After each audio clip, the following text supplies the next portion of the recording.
class, are you excited for our lesson for today?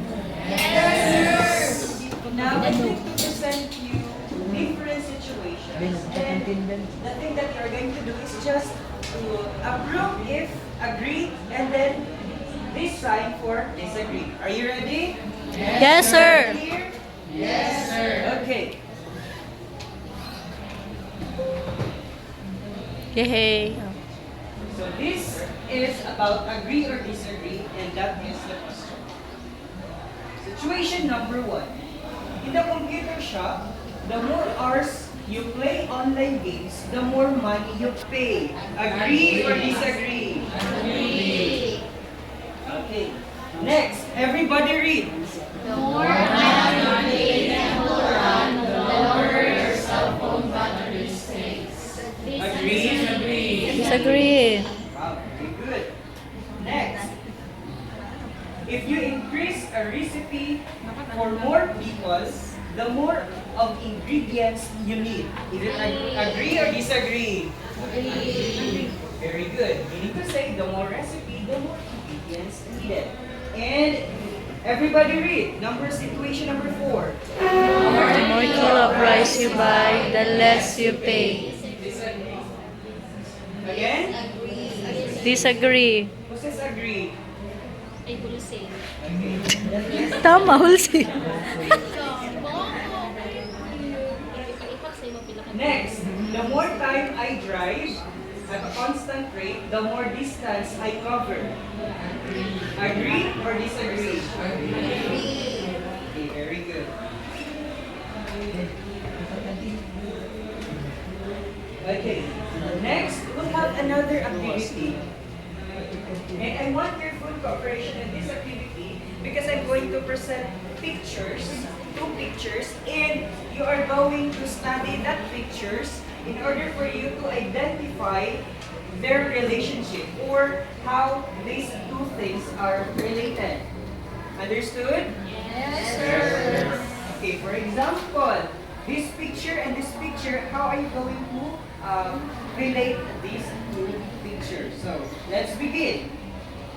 What kind of picture, what this picture depicts? This is, and about that one? Pain. So, wall and paint. Who would like to share the relationship of a wall and paint? Anyone? Sir, we can use the paint to paint the wall. Very good. So do you think the amount of paint, has a relationship with the space to be painted? The wider the wall you need to paint, the more paint you need. Exactly. Very good. Let's give her 3 claps. So that means the wider the wall, the more amount of paint to be used. Next. More dirty, more cut. Okay, are you having a do you what do you call this? Are you having your groceries? Or do you come to the grocery stores? Yes. You do shopping? So Yes. the groceries and the money has a relationship. Yes. So what kind of relationship is that? Who can identify their relationship? Okay, very good. That means that the more money you have, the more groceries you buy. Okay.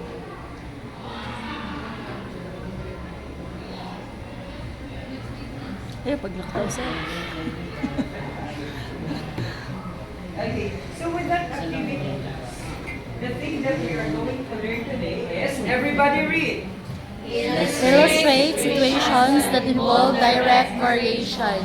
Next. Translate into variation statement a relationship involving direct variation between 2 quantities given by a table of values, mathematical equation, and a graph, and vice versa. So therefore, the focus of our discussion today is on the 2 Pasa na daw, pasa ha? Okay. Pila ako, Let's sir. have a collaborative Last activity. week. Okay. So this activity is how step is enough. So the class will be grouped into 4, and each group will have a collaborative activity based on this problem. So the problem is, using his bicycle, Jericho travels a distance of 10 kilometers per hour on a steep road, and the table shows distance he has traveled at a particular length of time as shown on the using the table. So there is a time and there is a distance. What you're going to do is, in your group, you're going to answer these questions. So, excuse me, they're going to do the activity or direction. So as is that you are. So how did you find the activity? Fun. It's hard. It's challenging. So So boring. thank you so much for your participation, and I am very proud for yourself. So therefore, all of your answers are correct, and you participated very well, and you had a good scores based from the result of your activity. So on the question number 1, it is true that everybody read. The distance covered by a cyclist gets larger as the time in traveling gets larger. Very good. So you didn't answer it word by word, but each group has the same thought. So congratulations. So and then using the pattern, how many kilometers would you have traveled in 8.5 hours? So what are your answers? 85 kilometers. Very good. You showed it using your different ways in solving. So again, you solve it differently, but you come up to the same answer. So how will you able to find the distance without the aid of the table? Write a mathematical statement to present the relation. So each group answered it. So in general, everybody read. A mathematical equation is required. The equation is d is equal to 10t, where d is the distance in kilometers and t is the time.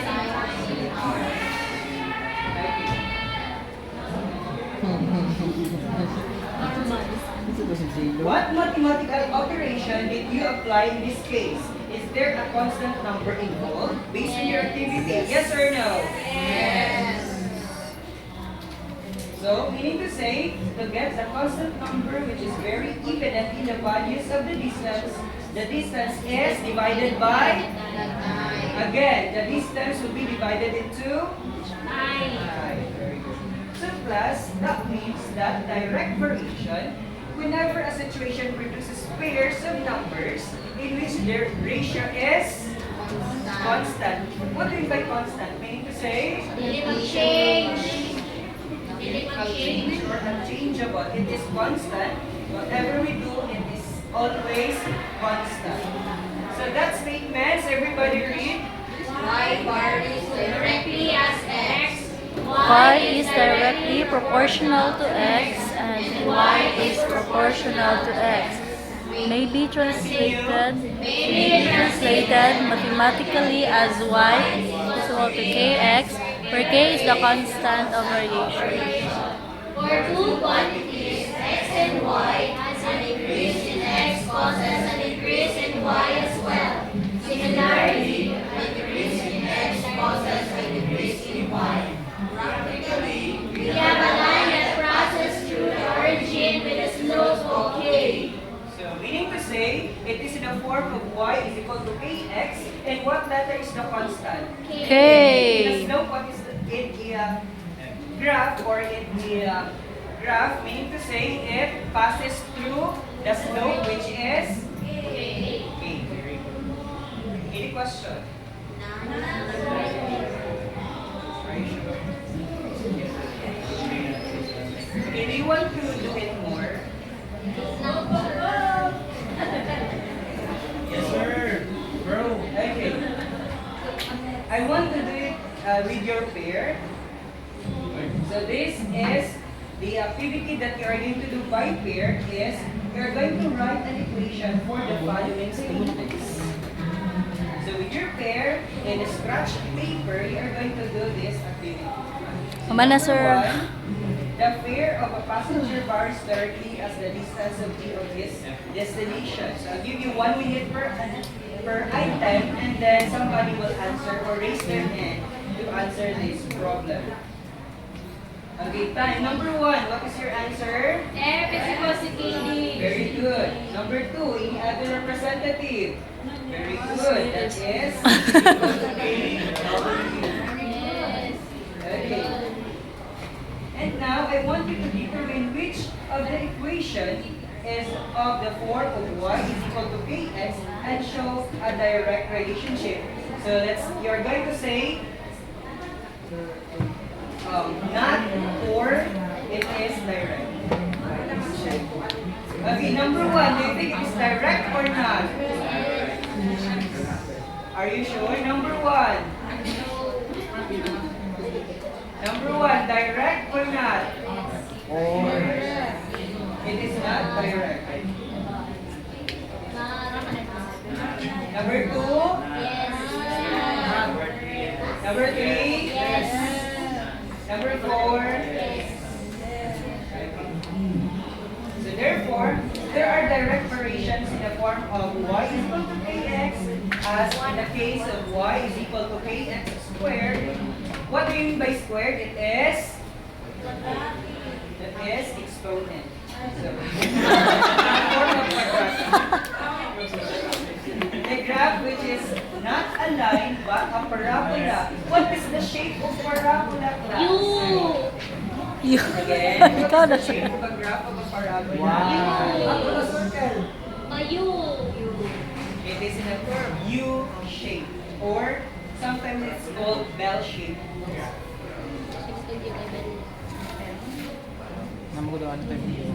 Okay, how can you infer this situation? What can you observe from this graph or from that table of values? As the time goes on, what happens to the distance? In your As representative? the time increases, the distance also increases. Meaning to say, what kind of relationship is that? Direct. So that is in a form of D is equal to KT has a constant K. What is K? Constant. Okay, very good. So in our previous activity, you answered it in a form of D is equal to 10T and 10 is the constant. Very good. So in this case, the K is 10. Understood? Yes. Yes, teacher. Okay. So what do you call this picture? This is a graph. A graph is composed of what? X and Y. X and Y values. The X values found on what line? Horizontal. What is horizontal line? This is. Horizontal. And the vertical line is the Y values. The graph above describes a direct variation of the Y is equal to kx and the line that passes through the origin with a slope of k. So therefore, this graph is an example of what variation? Direct variation. Very good. It is a direct variation. It is because as the x values increases, what happens to y? Y also increases. Very good. We have direct relationship.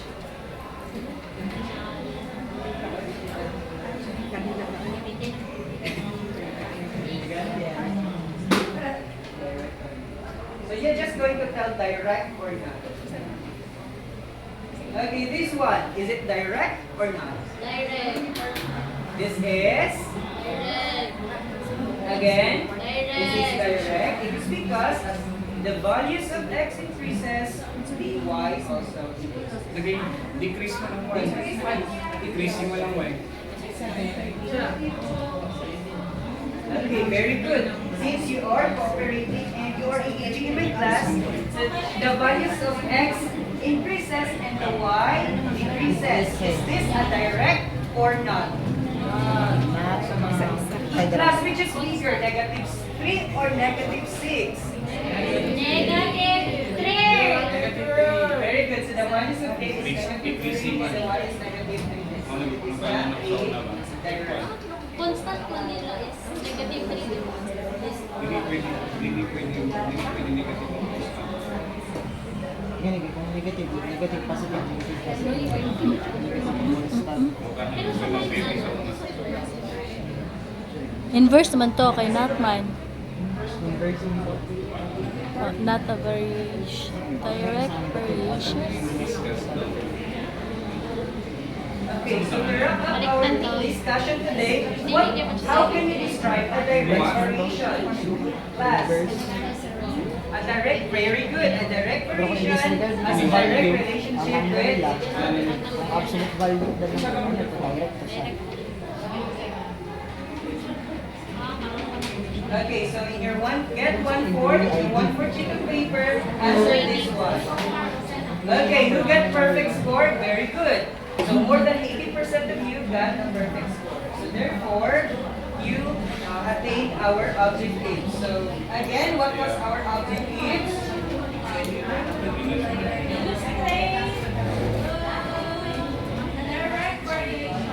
Very good. So did we attain that one?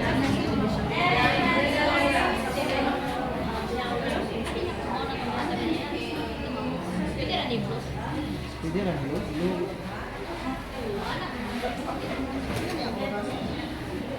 Hindi ko usap man.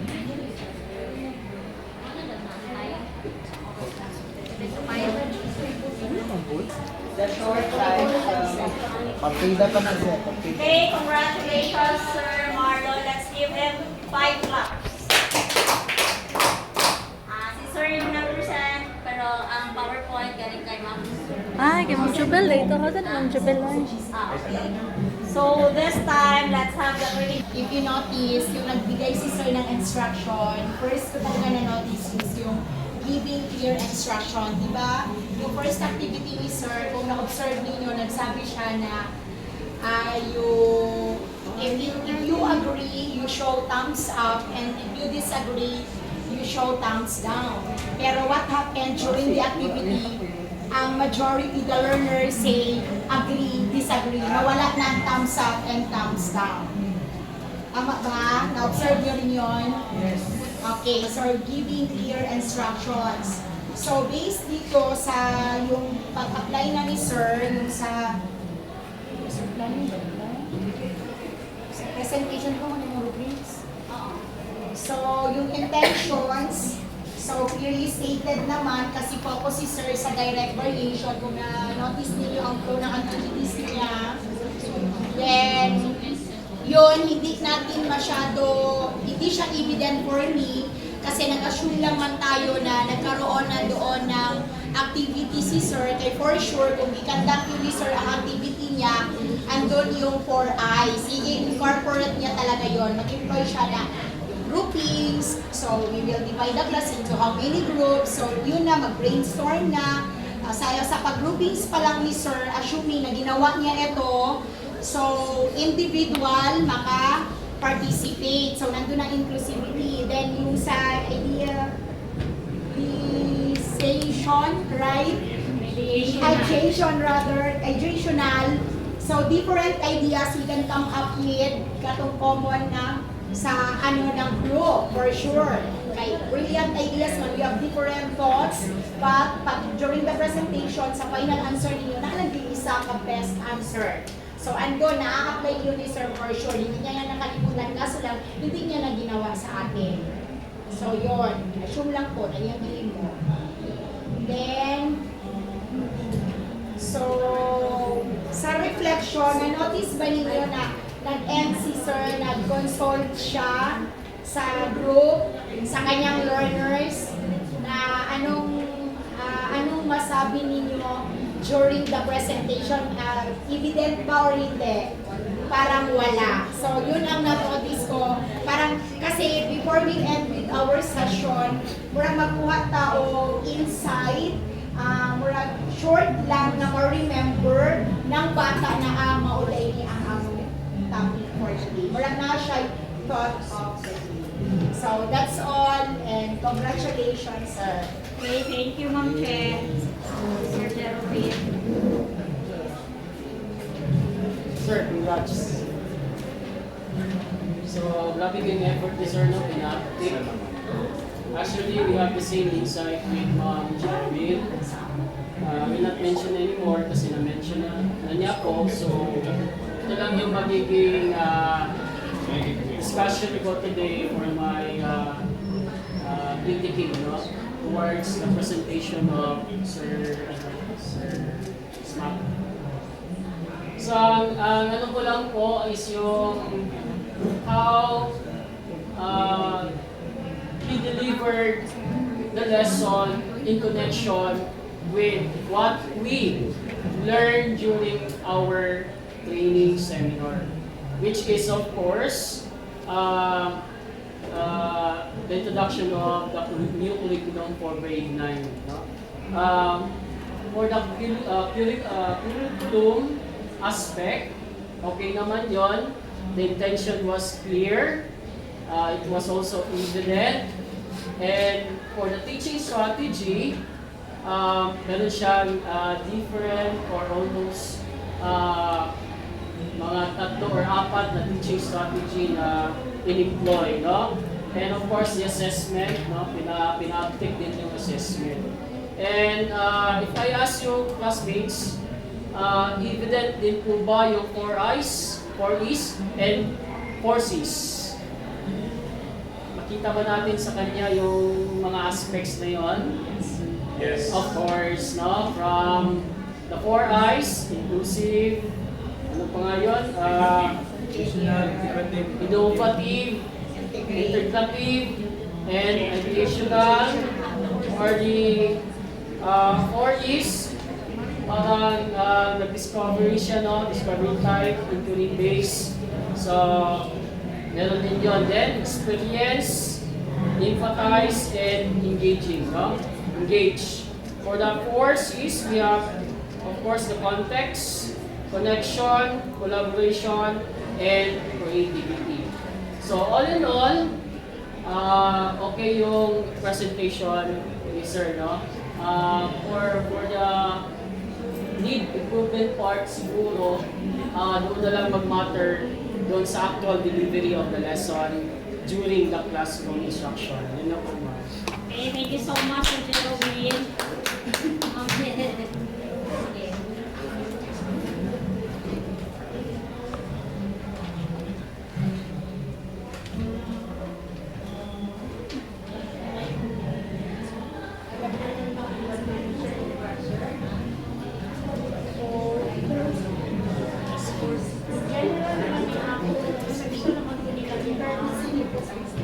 So, the lesson is fully aligned with the design and student-centered. It's clearly achieved the objective with the accurate content, appropriate strategies, and exclusive material. So, mabala na nag-serve material, nag-akala ko ba? So, ano na lang po na sa actual ko, na-share din yung material. So, teaching technique, that teaching strategies is help the learner understand the topic. So not all the time na panapitin mo ang strategy. So important is how you deliver the student and masabdan mo sa bata. So dito na mo maibalan karon nga ay mo dito ang strategy. So dili ka na specific ka kung kani ang strategy sa akong lesson, mo gid ni akong fix na strategy. So depende mo na kung sa pag-deliver kung sa akong pagpasabot sa bata. Kaya kung mag-apply ka anak ng strategies, dili mo dito effective sa bata. So isipon ko din mo ang lesson nga ay kung sa akong pinapigay na pagpasabot sa bata karon. Okay, depende mo na sa itong learners karon. So sa ako ang ginay ko sa akong section kaya ako STA, ako mga example yung panghatag, hindi na pihatag dito sa akin STA kay mag-ano dito time kung ihatag na dito sa STA, ako lang yung answer kung sa akong question. So ako mag-down level lang dito sa akong technique dito, binuon, ang kasagot ng learners. Nasa ID ko mo, sir? Ang lesson was well prepared. Dili ka employee number? Amo na. Naman employee number ko daw. I appreciate Hala, sa doble voice, lagi. sir. Kay murag Pareha lang. ang voice usahay mo. Dapat dere. Number. Thank you from the start. Style lang, mali ko. Kung yung play dito sa klase, makasabot dyan ang mata na dito sa likod. Ako magkinanglan mo blackpink kay mo yun yung usahay akong tingog kay sir. Kaya patak-patak. Murag effective yun yung tingog kay hindi siya mag-gamit ng blackpink. So, good ideas presented and logically, the further movement, consider the next strengthening between your next part of the lesson. So kung sa'yo nakita rin mo niya, sir, nga murag hindi ka-effective sa day 2, murag muna po yung process nga ay na-online ako. Yung organ ako niya na para effective na ako. Mas effective pa din akong day 1 o session 1 sa aking session. Okay, that's all.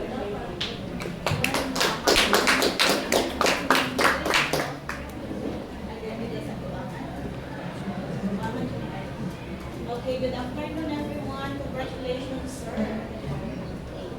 So my observations, so as far as the other pretty features, as already mentioned a while ago, so say ko lang nga. So yung number one observation is yung dapat i-implement yung instruction, you should be consistent. Kung sa yung instruction, you should follow. So, ito kung thumbs up, so, dili ka nag-agree lang. So, okay, then, sige, summary na lang din ako. The teacher effectively established clear learning intentions. And of course, it is very evident that the given learning objective is very aligned to the curriculum. Then, he facilitated meaningful and engaging learning experiences. We have also observed that all of the learners are very participative. They are very eager to have the activity, and all of them participated in doing the activities. Then he also applied continuous formative assessment. What is the purpose of this formative assessment? Is to determine whether our students get the objective for the day. This is our reference, or this is the reference wherein if we are going to continue our topic tomorrow, or we have to i-reteach natin yung topic natin. Then, ang hinahanap ko is yung kabulyo, wala yung ways forward. Siguro if we are already in our field, after ni-apply at ilaw. Diba? Wala na kung nakita ang ways forward. Ito mga kuwado na i-provide yung mga appropriate ways forward. Wala na ko siya. Okay, dali naman doon. Okay, so but in our field na, in our own field, dapat ang yun siya i-apply talaga. Congratulations, sir. Punta kami, sir, na pero But in our school kasi po, we are always ending our lesson with a Bible verse. Yun ang parang may thoughts. Lesson ba? And then reflection. So yan yung daily routine kasi natin. I understand kasi nga yung PowerPoint para binigay ng wala may Bible verse. Thank you so much, sir. And congratulations. May mga comment pa kayo? Wala na. Wala na. Because of that, we will proceed to the next workshop. Which is on WAP. Let's welcome Ma'am Noraline Ibasco.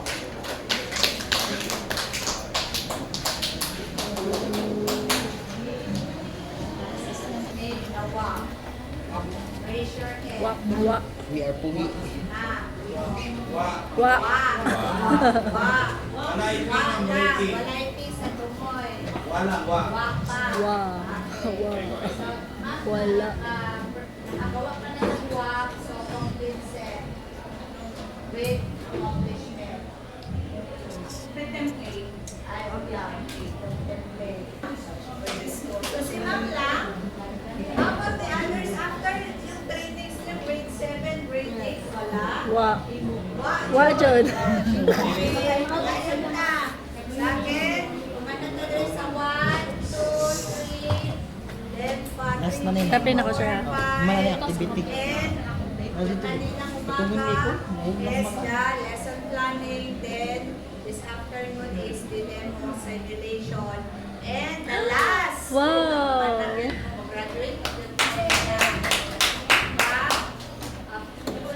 Yeah, workplace application. So of course, yours truly, the domain is what? Professional reflection and learning to improve practice. So this is to develop a personal professional implementation plan based on reflection of one's practice and ongoing professional learning. Actually, isipin talaga natin, task is a part, pero magagamit talaga natin so that we can think of another evaluation based on the result of the conduct of this plan. So, session objectives. Read first group there. Session objective number 1. Go! Enabling. Familiar kayo sa word enabling? Then we have terminal objective, we have application objective, and results objective. So for enabling, of course, these are the, based on our training, these are the objectives. Demonstrate engagement, adaptability, creativity, and innovativeness in delivering the revised grade 6, 9, and 10 curriculum. Number 4, display this table. Employ assessment methods and strategies that effectively monitor and measure progress and achievement in the target. Huwag ma-template. Yes. Ay, nakita na ninyo? Karon. Sinuod bitaw. Nasa una. Kalimot na siguro, ma'am. Ha? Grade 7 na. Grade 8, na-present din ito. Pero walang na-implement. Kami sa last day, ma'am. Wala na accomplishment. Wala yung accomplishment report. Sa ribuan na ninyo, kaya share na ko ang accomplishment report sa format. Ay para hindi masayang ang inyong plan. Klaro? Okay, ang pagkasunod. So, ano siya? Upo lang. So, sa taas, saan po makita sa taas? Pangalan ninyo, discipline sa school, learning areas, specialization, mathematics, 9. So, PD program title, tayo na training na to. Then, dates attended, May 28 to May 31, 2026. KRA, ibigay na yan mamaya. Then, yung KRA kanina. Then, application objective, yung binasa ng mga mails natin. So, ito yung template. First column, activities or the action steps, identify actions or activities that you will undertake to help attain your application objective. This shall be aligned with your regular function, including special assignments. See to it does not mean na maraming activities ang gagawin ninyo. Ang WAC po ay mag-cover for 6 months. Kailangan ma-implement na siya from the start of implementation. Example, anong una yung ginawa?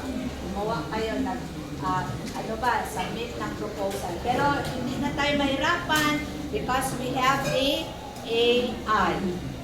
Tama? Yes.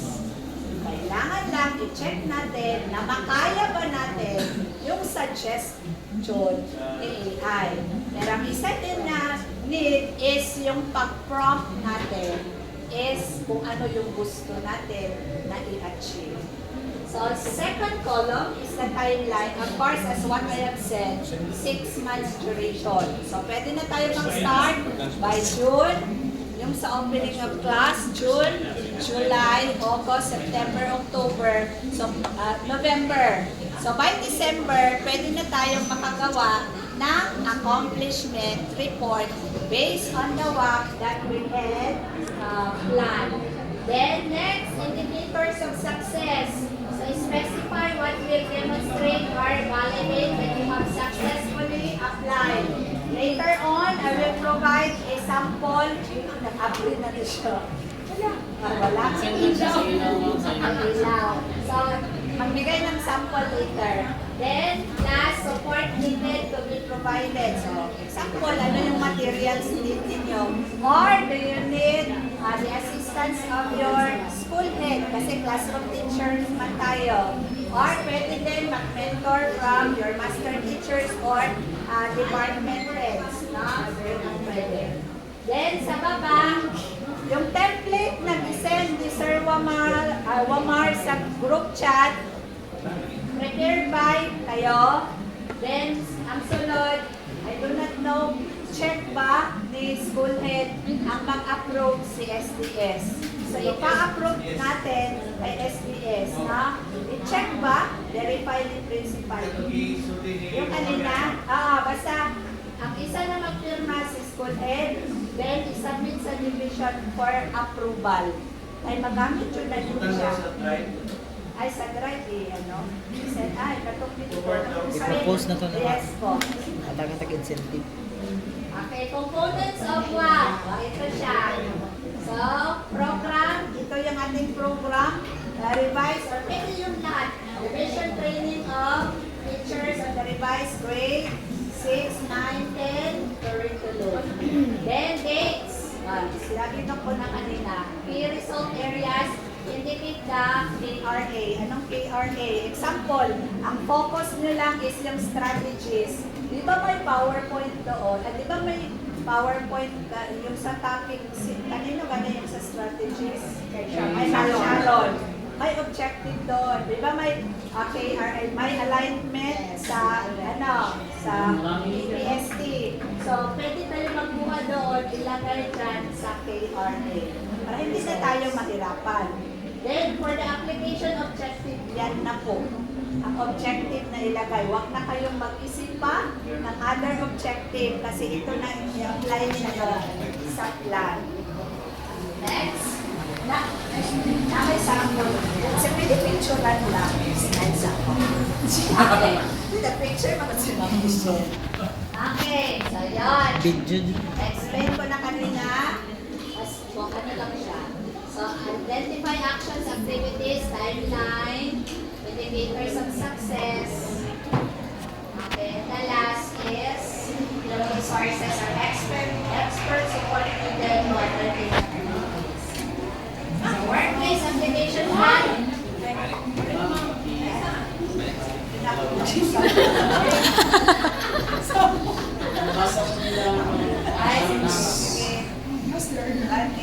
Ay, ipag-prompt nila. Ikaw, di ba? So, para specific, ang pag-prompt, at fill in nila. Yes. Ayun na po. Workplace application plan should be PPI. What is the first thing? Practical. Ayun, nag-complicate yung sarili. Ayun na na yung kapalitan, pero kalistan. And then next, yes, sir. Pero practical lang. Attainable. Attainable. Ayun kung pag-isip-isip ko nga, conduct ka o ka ng research, ayaw na. Diba? Anong makaya lang ninyo within 6 months. Pero para ma-sustain yung inyong plan, you can have the complete set whole year na activity. So another P is purpose-driven. May purpose kayo why you are doing it. Magamit nyo for application, for promotion, but magamit ninyo because you want to improve your either teaching strategy or assessment ba nagkulang. Kasi may basis man kayo because it is purpose-driven. And then of course, it should be implementation ready. Dili itong imposible nga malita ko nga nagplano mo dire pag uli ay anak ng wakto. Hindi ko ganahan magkanda. Diba? So ngayon, gawin na natin. Tingnan lang yung tapo magamit yun ninyo. Sa tinuod lang. Magamit ninyo siya. Okay, diretso ta. Nakadali. Yun siya yung mga purpose-driven actions and practical. Okay. When can we say that the WAP is implementation ready? Merong tool. First is, di ba may 4 columns yon? The first column is the action steps or the activities. First, may 4 components. We have clearly aligned ba with the set application objective. So, i-check ninyo mamaya kasi we will select 1 or 2 na mag-present dito sa kanyang WAP. Smile na sila. So, may mag-volunteer dapat na mag-present ng WAP. Pwede, isang master teacher, isang teacher 1 to 3. 1, and then teacher 6 pa rin, no? Katong bago na nag-promote. Katong bago daw na promote si Madam Letter B. Alam naman natin ito, di ba? Tignan lang natin kung fully observed ba ito na indicator. Kung wala, partial. Kung ba, partial lang, i-check nyo partial. Kung wala talaga, you check not observed. Timeline, specific ba? Dapat, when you say timeline, may start at saka may end. Pwede din, example, 1 day lang.